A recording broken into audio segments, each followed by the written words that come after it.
Hi, I'm Sourav. I am the Chief of Corporate Social Responsibility for Tata Steel, and I also lead the Tata Steel Foundation. India is at a crossroads today.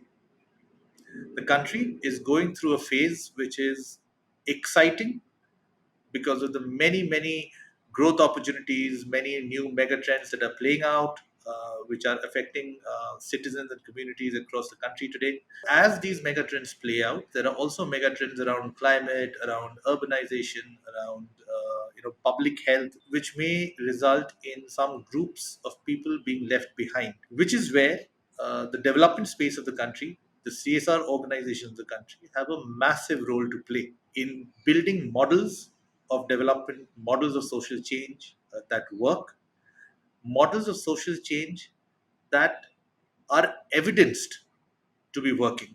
And this is where evaluation of impact for a lot of the work we do becomes critical and is a topic that deserves much more attention than maybe what is being given to it right now. And we have found the assessment models that do this well are the ones that are the most useful, again, to go back to what I said, ensuring that we are reaching the right people with the right impact at the right time. To a nuance that I would just like to tease out, I think in our experience, where data and evidence have worked really well is where we have combined an understanding that just looking at quantitative information, just looking at data, quantitative data, uh, helps articulate a problem very clearly. But in the social space or the development space, one has to look at qualitative aspects, one has to look at things that are not measurable directly, that are not maybe only anecdotally evidenceable, and take all of these factors to combine together and create an impact assessment model which does not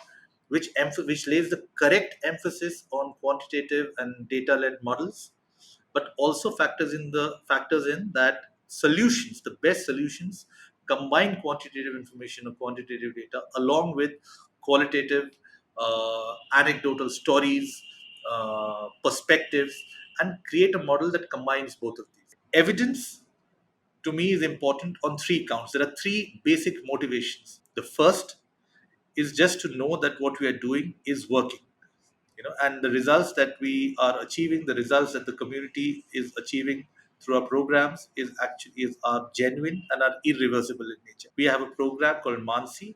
Mansi is a model that has been built over the last 10 years, and every 2.5 years there is a census level assessment that we do on the vital rates, notions, anecdotes, stories, practices, beliefs, superstitions, supplemented by data on how well the program is doing and are we directionally achieving what we are. Creating models of impact assessment, creating models of evidence.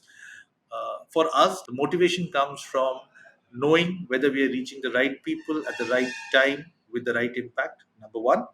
Number two, to actually know whether the change that we are creating is irreversible or not, or sustainable or not. And number three, to understand whether we are creating change makers who will actually take forward these agendas embedded within our communities and all. So I think as we progress, as the sector scales, as challenges scale, as we navigate this, we are at the cusp of a new decade. We are emerging from the last year and a half, which has been particularly challenging. Uh, I reiterate, I think the CSR space and the development space has a huge role to play in ensuring that the very exciting growth story of our country is also equitable. And I also think that assessing impact and creating evidence around this is going to have paramount importance in this journey of equity while we grow as a country. And CSR organizations and development organizations are the ones who will need to build the capacity, instruments, and models to make sure that impact is created, evidenced, and voiced on the right platforms. Thank you.